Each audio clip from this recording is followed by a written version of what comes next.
El testigo ausente. Walter Beckers. Nos congratulamos de poder ofrecer al lector el siguiente relato. Se trata de una narración que no puede clasificarse dentro de un género determinado. No pertenece al surrealismo, ni a la fantasmagia, ni tampoco al realismo fantástico. Engloba todo eso a la vez y aún más. Por consiguiente, no deben extrañarse si tienen que leerlo 2 veces. Es lógico. La segunda vez descubrirán toda su riqueza temática, su verdadera esencia, su auténtico y profundo significado, y cada vez que vuelvan a leer este maravilloso cuento comprobarán que es digno de un autor del siglo XXII. Un campanario lejano acababa de resquebrajar la opacidad de la noche con su sordo tañido. ¿Cuándo iba yo a poder conciliar el sueño? Me sentía sumamente nervioso, sobreexcitado. Los más diversos problemas que se agitaban en mi mente no me permitían un solo instante de tranquilidad. El sonido crispante del teléfono me hizo sobresaltar. Estuve de un salto a su lado y cogí el auricular, tratando de dominar el temblor de mis manos. «Dígame». No recibí ninguna respuesta. Repetí mi pregunta pensando que la persona que me llamaba se habría quedado sorprendida al ver la rapidez con que había atendido la llamada. Tampoco me contestaron esta vez. Volví a repetir «Dígame». Entonces oí una voz masculina que me decía en tono muy claro: «Le hemos escogido. Usted será testigo de un asesinato. Se suele decir que no existe el crimen perfecto, pero esto se debe a que es tan perfecto que la policía acaba clasificándolo como un mero accidente. Cualquier hombre que desea llevar a cabo una acción determinada, incluso un criminal, anhela en su fuero interno que haya un espectador que le sirva de testigo, de público. Usted será nuestro público. Vaya mañana por la noche a esta misma hora al final de la avenida en que vive, junto al campo de deportes. Exactamente a la 1:10, el tren expreso procedente de Rotterdam pasará por allí a gran velocidad, en tromba. Oí un ruido seco al otro extremo del hilo. Habían cortado la comunicación. Colgué lentamente el teléfono y me dirigí hacia el frigorífico. Me serví un buen vaso de leche y fui a sentarme en uno de los confortables sillones de mi sala de estar. Bebí unos cuantos sorbos, encendí un cigarrillo y me puse a contemplar los cuadros que decoraban las paredes. Entretanto reflexioné acerca de la extraña llamada telefónica que había recibido hacía unos instantes. ¿Se trataba de una broma? Imposible. No sabía por qué, pero estaba firmemente convencido de que se trataba de algo muy grave. ¿Intuición? Podía ser. Permanecí 1 hora más en mi sala de estar. Me puse a comer cacahuetes y me serví un segundo vaso de leche fría, cuyo agradable sabor disipé al fumar numerosos cigarrillos. Me torturaba el cerebro sin cesar. Evidentemente no se trataba de ninguno de mis amigos, porque no había reconocido la voz. Claro que a cualquiera de ellos le hubiese bastado colocar un pañuelo delante del micrófono para cambiar la entonación.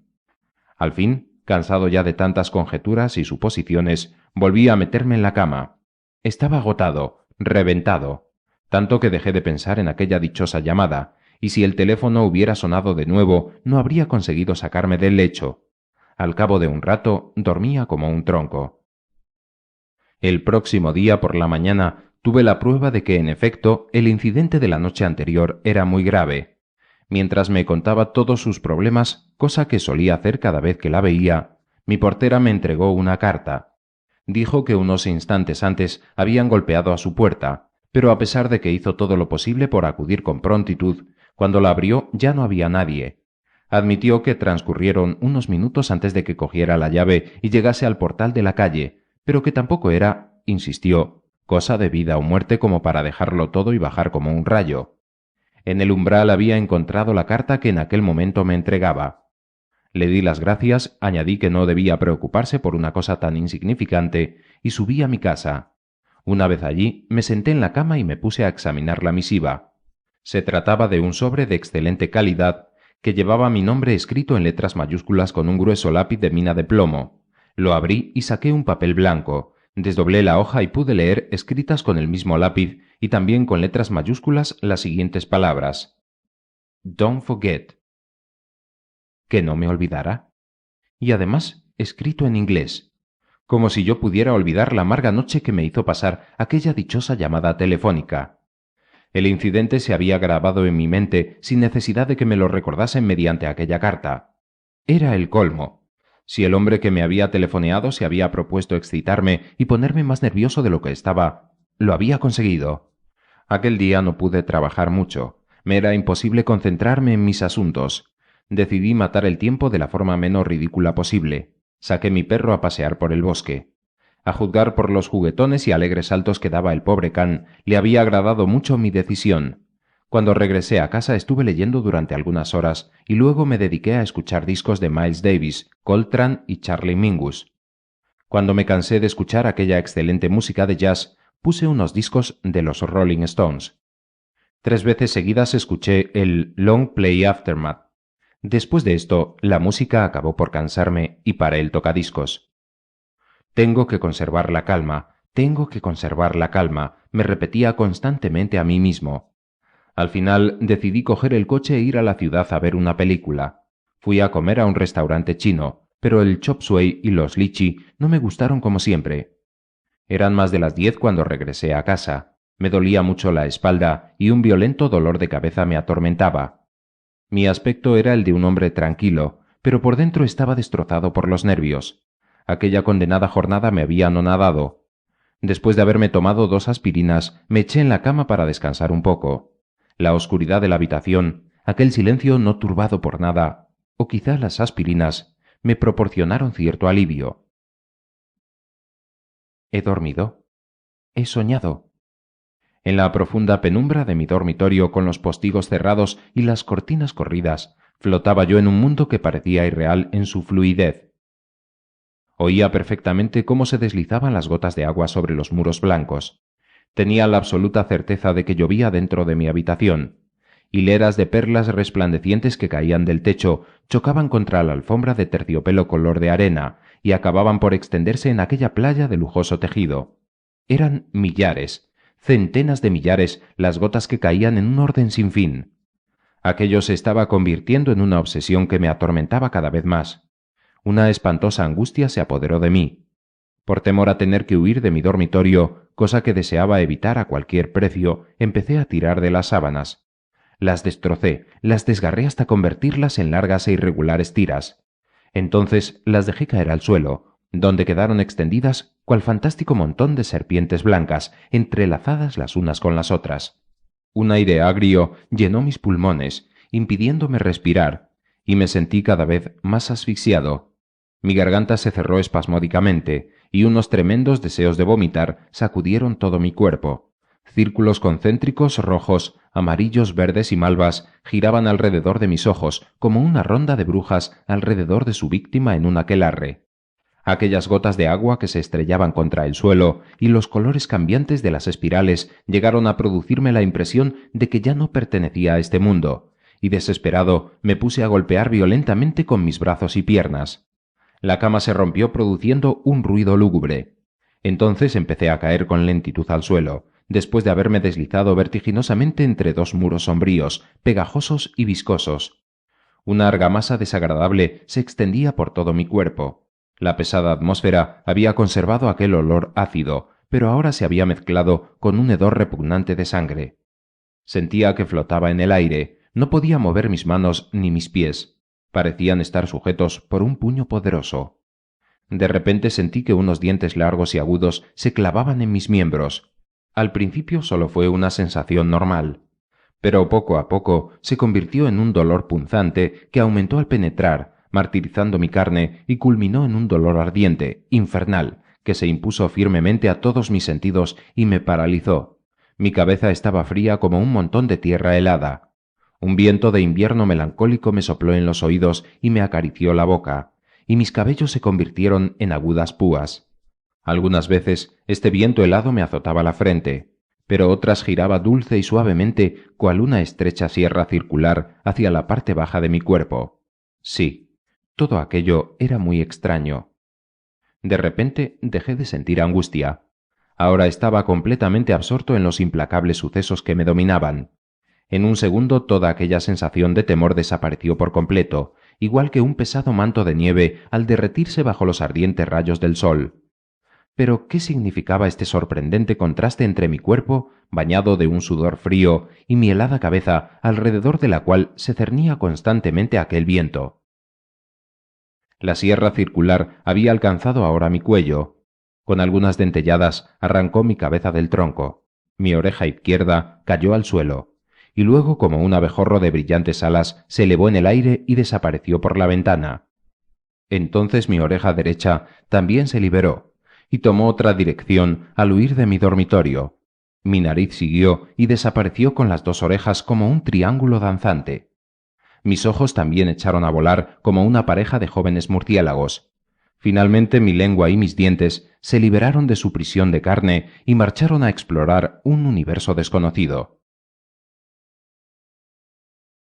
Ningún muro de acero o de piedra, ninguna ventana, ninguna puerta podía retenerlos. Cual balas inmateriales pasaban relampagueando a través de todo. Iluminaban pueblos y ciudades, museos y casas, graneros y bodegas, dormitorios y cuartos de baño. Estaban en todas partes y siempre juntos. En los jardines y parques, en los campos y bosques, en los cines, en los cabarets y salas de fiesta, en las recepciones y conferencias. Y sin embargo seguían unidas a mis sentidos como por hilos aéreos e invisibles. Yo vivía con los hombres, con los árboles. Me movía con toda libertad en el infinito, sobre el sol, la luna y las estrellas. Viajaba con las nubes, golpeaba la tierra con un relámpago, retumbaba al caer con la lluvia y me hundía en las profundidades misteriosas y desconocidas de los océanos.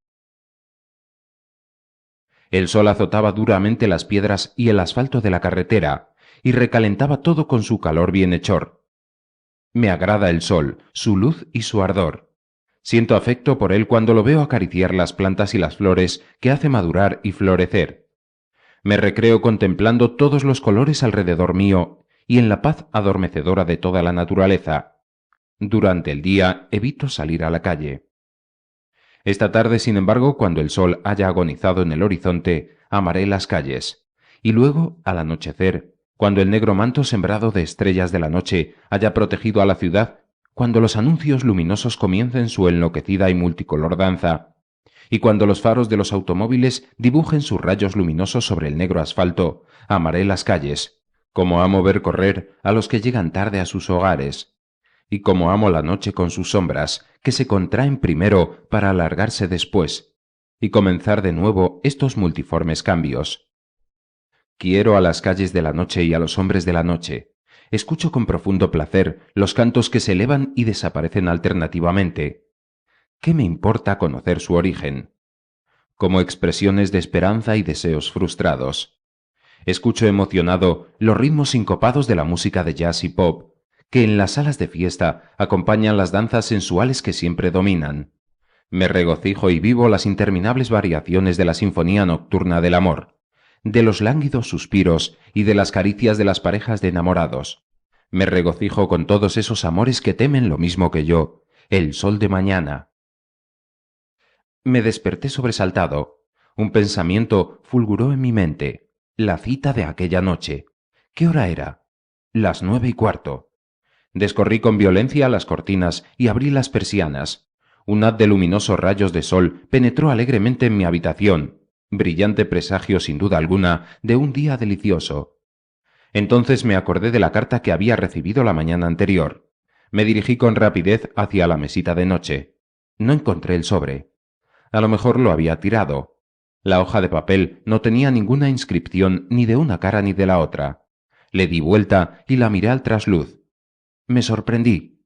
Aquellas dos palabras inglesas, don't forget, no se olvide, habían desaparecido por completo.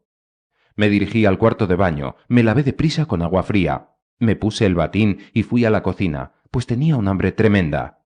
Mientras desayunaba, volví a escuchar el disco Aftermath, que había dejado puesto en el plato del tocadiscos la noche anterior.